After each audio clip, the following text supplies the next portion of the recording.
My name is Afshin Ziafat. I was born here in Houston, Texas.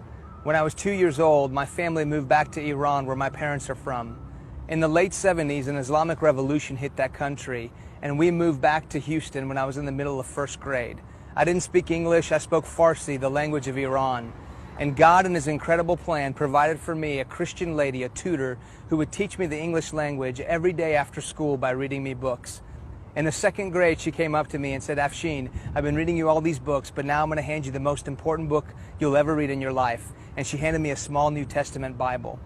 She gave me that Bible during the Iran hostage crisis when many people turned against my family because we were from Iran.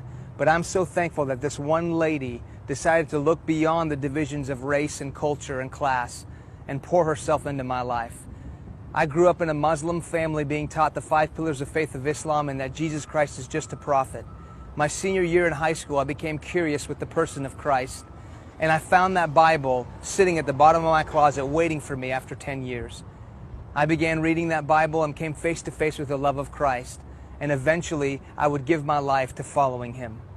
Unfortunately, I did not understand the cost of following Christ. You see, my father is a very prominent Muslim and has always been the most important person in my life. And because of that, I hid my faith from him for about 1.5 years until he finally found out, sat me down and made me choose between him and Christ.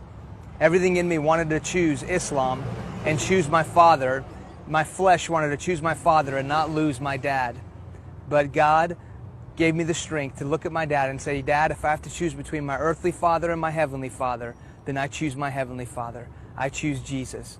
And so my father disowned me. It was that night in my room when I opened up the Bible. My father had told me to get out of his face, and I opened up the Bible and read in Matthew where Jesus says, whoever acknowledges me before men, I will acknowledge him before my Father in heaven. But whoever disowns me before men, I will disown him.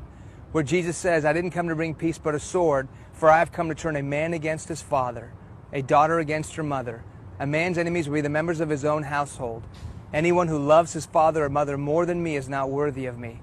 Whoever finds his life will lose it, but whoever loses his life for my sake will find it.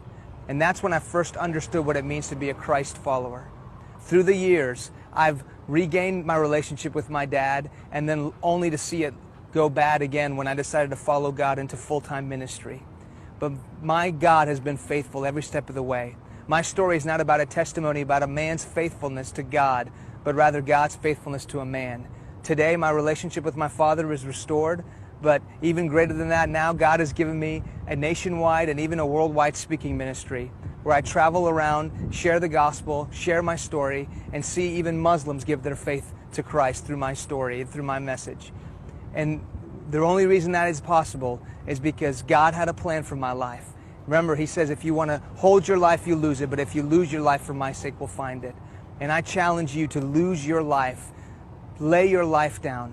Jesus says, if anyone wants to come after me, he must deny himself, take up his cross, and follow me.